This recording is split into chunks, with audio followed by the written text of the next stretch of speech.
انت مش لوحدك جوه دماغك، في لحظات كده بتحس انك مش فاهم نفسك، بتضحك وفجأة تدمع، تتحمس وبعد كده تنهار. طب هو احنا كده ليه؟ فيلم انسايد اوت جاوبنا على السؤال ده. تخيل معايا ان جوه دماغك في 5 كائنات بتتحكم في كل مشاعرك: فرح، ايجابيه ومتفائله وعلى طول مبتسمه زي موظفين خدمه العملاء، حزن، هاديه وحساسه جدا ودايما حزينه، خوف، بيخاف من كل حاجه وهو ده اللي بيحمي البطله بتاعتنا، غضب، بينفجر من اقل حاجه، اشمئزاز، مهتمه بالمظهر قوي والرقي وبتبعد رايلي عن اي حاجه مقززه. فيلمنا بيبدا بمشهد ولاده بطلتنا، وبطلتنا هي رايلي. بنشوف رايلي وباباها ومامتها شايلينها وهي بتضحك، وطبعا بيكون السبب فرح، وفرح هي اول مشاعر رايلي. وبنشوف اول ذكريات رايلي السعيده وهي بتروح على مركز القياده زي بقيه الذكريات، وبتكون رايلي سعيده وبتضحك بسبب وجود فرح، وفجاه بنلاقيها بتعيط. وفي مركز القياده فرح ما بتكونش عارفه ايه السبب. بنكتشف ان صاحبتنا حزن ظهرت معانا وبدات دورها في النكد، وهوب بقت غرفه التحكم عباره عن مشاهد كتير، ورايلي بدات تكبر شويه وتبتدي تلعب وتجري. وهنا خوف بيتدخل عشان يحافظ على انها لا تقع ولا تتاذي، ما هو بيقول لك من خاف سلم. وبيجي وقت الاكل وبيكون الاكل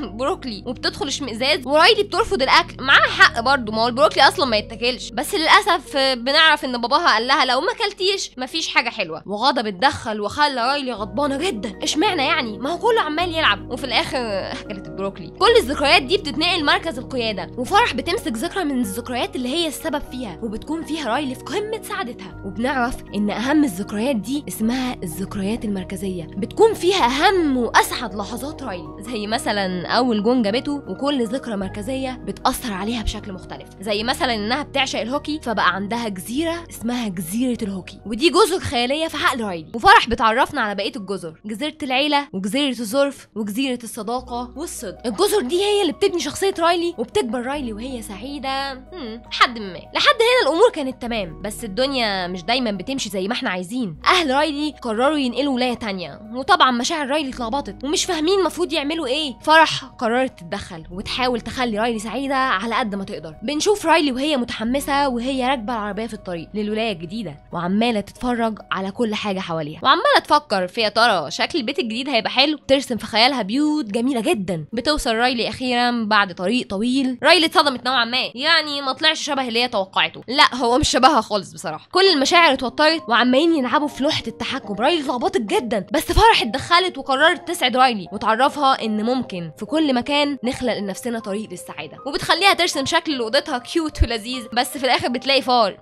ايو، بس برضه مفيش يأس، هننظمها بشكل هي تحب. وبتروح رايلي تشوف العفش، بس بتتفاجئ ان العربيه بتاعت العفش مش هتيجي النهارده. كل حاجه بتتلخبط، وباباها ومامتها ابتدوا يتخانقوا، بس فرح كالعاده حشرت نفسها واتدخلت، خلت رايلي تلعب هوكي معاهم مع باباها ومامتها، وبدات الدنيا تبقى احسن شويه وبقوا مبسوطين. جت مكالمه لباباها غالبا ضايقتهم، باين كده ان مفيش فايده، المصايب بتيجي بالجمله. قررت رايلي تروح مع مامتها يروحوا ياكلوا بيتزا، بس لقوها بالبروكلي. يوه، الدنيا عماله تبوظ كل ما تيجي تصلحها، بس برضه لا تراجع ولا استسلام. فرح جابت ذكرى من الذكريات المركزيه وفكرت بيها رايلي. فجاه رايلي زعلت. ايه ده؟ في ايه؟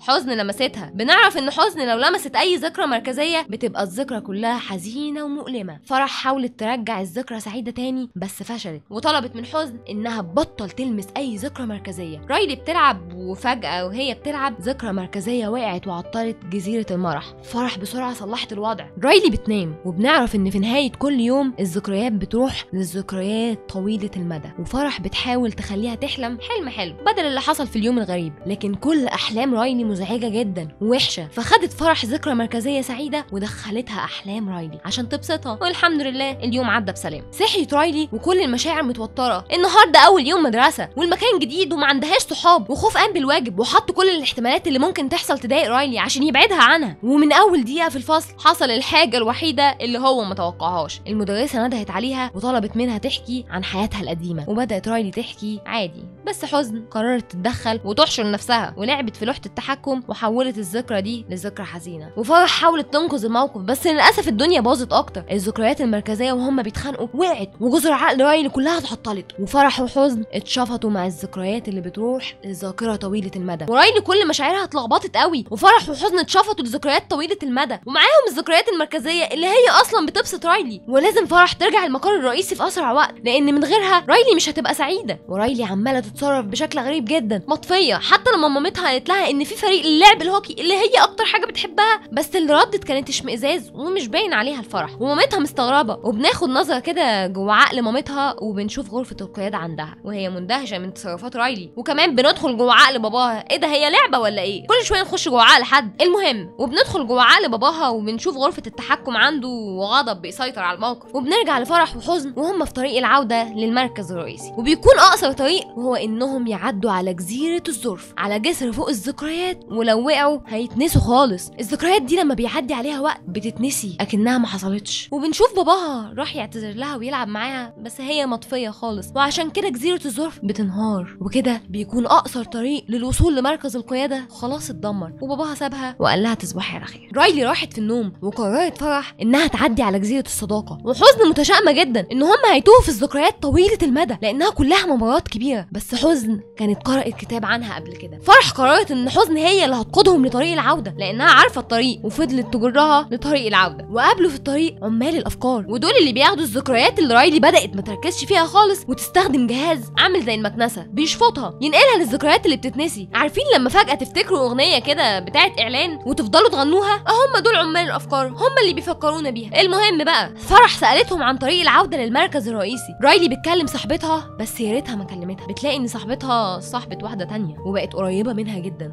فبتتعصب قوي وبتنهار جزيره الصداقه، وكده الطريق التاني للعوده انهار. فبيقرروا يرجعوا من الطريق الطويل، وفي الطريق بيقابلوا بينج بونج صديق رايلي الخيالي، نصه فيل ونصه قطه، وبيعيط سكاكر، وبيطلبوا منه يساعدهم يرجعوا للمقر الرئيسي، وبيقرر يساعدهم، وبيقعدوا يفتكروا كل ذكريات بينج بونج مع رايلي، وبيقول لهم ان هم هيركبوا قطر الافكار اللي بيقف في محطه ارض الخيال، وعلشان يوصلوا لازم يعدوا من الافكار التجريديه. حزن حذرتها وفرح ما سمعتش الكلام ومشيت ورا بينج بونج، ودخلوا جوه وبنشوف عمال الافكار وهم بيشغلوا الافكار التجريديه عشان يدوبوا اي اجزاء جوه المكان. وحزن بتعرفنا ان المكان ده بيمر باربع مراحل، واول مرحله هي التجزؤ اللاموضوعي، والمرحله الثانيه ان هم بيتفككوا وبيتجزأوا لقطع كتيره وبيحاولوا يجروا، بس المرحله الثالثه دي بيبقوا زي الرسم كده ثنائي الابعاد، وبيوصلوا للمرحله الاخيره. وحزن بتقول لهم يناموا بسرعه على بطنهم عشان يقدروا يخرجوا من الباب، بس ما لحقوش القطر. بينج بونج قال لهم ان في محطه تانية عشان يلحقوا القطر فيها، بس هيعدوا من طريق مختصر تاني اللي هو ارض الخيال، فيها غابه بطاطس مقليه، وفيها مدينه الجوائز ومدينه الغيوم، طبعا كلها غيوم اكيد، وبيت من الكوتشينه.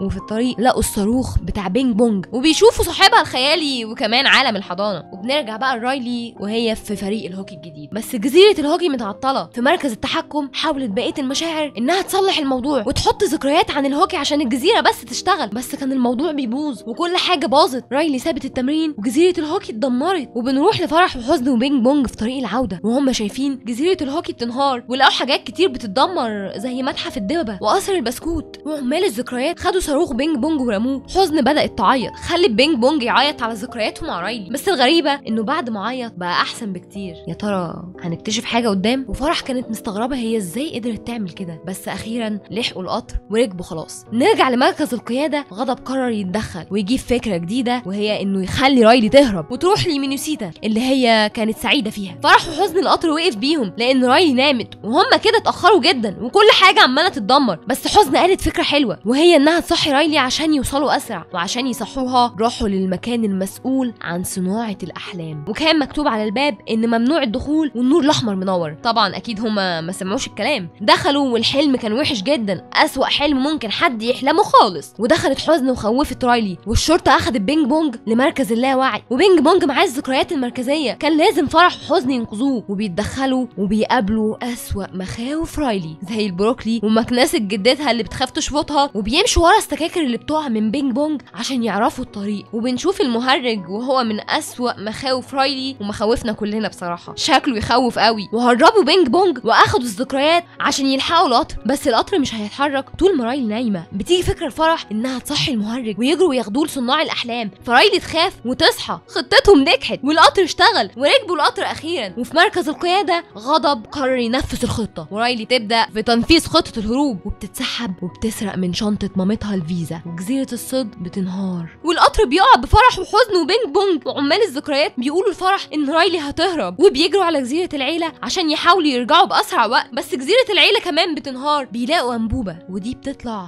أنبوبة التذكير، وبيقرروا يرجعوا من خلالها. الذكريات طويلة المدى بدأت تنهار، وفرح قررت تروح لوحدها مركز القيادة من غير حزن، بس الأنبوبة وهي بتتحرك انهارت، وفرح وقعت في الذكريات اللي بتتنسي، وقابلت بينج بونج وقعدت تفتكر كل حاجة وتعيط. لأول مرة فرح بتعيط وبتفهم حاجة مهمة قوي، إن الحزن أحيانا هو اللي بيخلينا نتواصل مع الناس، مش لازم دايما نبقى مبسوطين، مشاعرنا كلها ليها دور. وبتكون عاوزة ترجع بسرعة للمركز الرئيسي، وبتغني عشان تلاقي صاروخ بينج بونج عشان تقدر تطلع من مركز الذكريات اللي بتتمحي قبل هي كمان ما تتمحي. وبتحاول كتير هي وبينج بونج انهم ما يخرجوا. بينج بونج بيبدأ يتلاشى، بيقرر انه يضحي بنفسه ويفضل تحت ويتنسي عشان فرح تقدر تطلع بالصاروخ، وبيختفي بينج بونج. اهل رايلي بيرجعوا البيت وبيدوروا عليها وبيتصلوا مش بترد، ورايلي في الطريق للولاية التانية، وفرح بتدور على حزن. رايلي رايحة تركب القطر، وجزيرة العيلة بتتدمر، وبقية المشاعر بيحاولوا يخرجوا الفكرة من دماغ رايلي، بس للأسف هم مش عارفين. وحزن بتهرب من فرح عشان فاكرة ان رايلي احسن من غيرها. لوحة التحكم علقت، فرح بتطارد حزن. فرح جات لها فكرة تستخدم حبيب رايلي الخيالي عشان تقدر تعمله زي الجسر، توصل للمركز الرئيسي من خلاله، وقدرت توصل لحزن اللي كانت راكبة سحابة، ووصلوا اخيرا للمركز. بس لما وصلوا فرح قالت لحزن انت الحل، رايلي محتاجاكي، وهي اللي قدرت تخرج فكرة الهروب من لوحة التحكم. رايلي وقفت القطر ونزلت جري وروحت البيت. فرح ادت لحزن كل الذكريات المركزية عشان ترجعهم مكانهم. رايلي فضلت تعيط لما افتكرت كل الذكريات. فرح بتسيب الساحة للحزن اللي بياخد اول خطوة، وبيخلي رايلي تعيط لأول مرة قدام اهلها، وتحكي انها مش كويسة لأول مرة، وقالت لأهلها ان بيتها وبلدها وصحابها وفرقة الهوكي وحشوها، وهم كمان قالوا لها ان كل حاجة وحشتهم. حزن مسكت ايد فرح وتحكموا سوا في لوحة التحكم، وتكونت اول ذكرى مركزية جديدة بجزيرة العيلة الجديدة. فرح وحزن بصوا لبعض وبقوا ايد واحدة، وبنت جزر جديدة كتير. رايلي بتسترجع ذكرياتها، بتفهم نفسها، والمشاعر كلها بتشتغل سوا. لوحة التحكم بتتطور وبقى فيها ذكريات مختلطة، فرحانة وحزينة في نفس الوقت، وفي